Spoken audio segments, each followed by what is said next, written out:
Fala galera, verbo to be de novo no passado, agora na interrogativa, tá bom? Se você está assistindo esse vídeo e não assistiu os dois vídeos anteriores, assista, tá bom? Para você entender o verbo to be na afirmativa e o verbo to be na negativa, tá bom?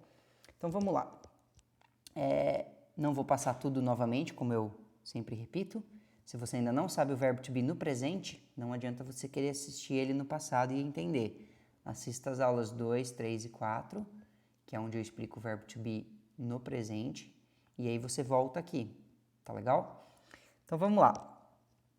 Aqui é o afirmativo, que a gente já trabalhou 2 aulas atrás, no passado, né? I was, you were, he was, she was, que quer dizer ser e estar, tá bom?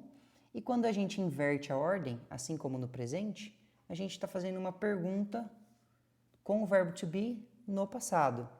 Então a gente está perguntando, eu era ou eu estava? Quando a gente inverte a ordem do verbo com o sujeito. Was I, blá, blá, blá, blá, blá.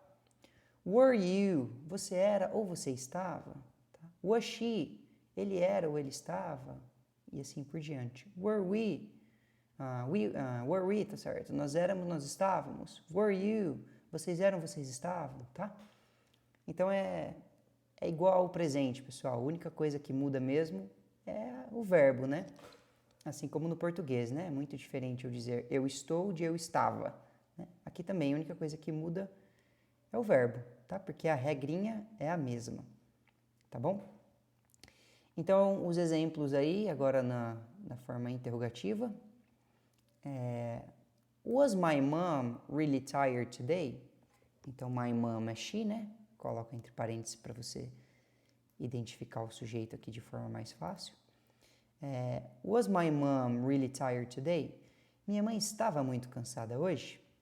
Was I in Miami Beach? Eu estava na praia de Miami. Were you an excellent doctor? Você era um médico excelente? Were you students? Vocês eram alunos? Was the dog hungry? O cachorro estava com fome? Were we the best actors? Nós éramos os melhores atores?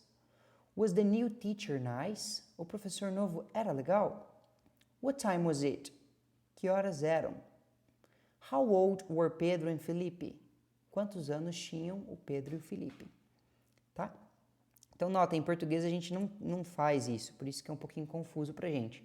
A gente não inverte a ordem na pergunta, né? Se eu tirar o ponto de interrogação, isso aqui pode ser simplesmente uma frase na afirmativa, né? O cachorro estava com fome.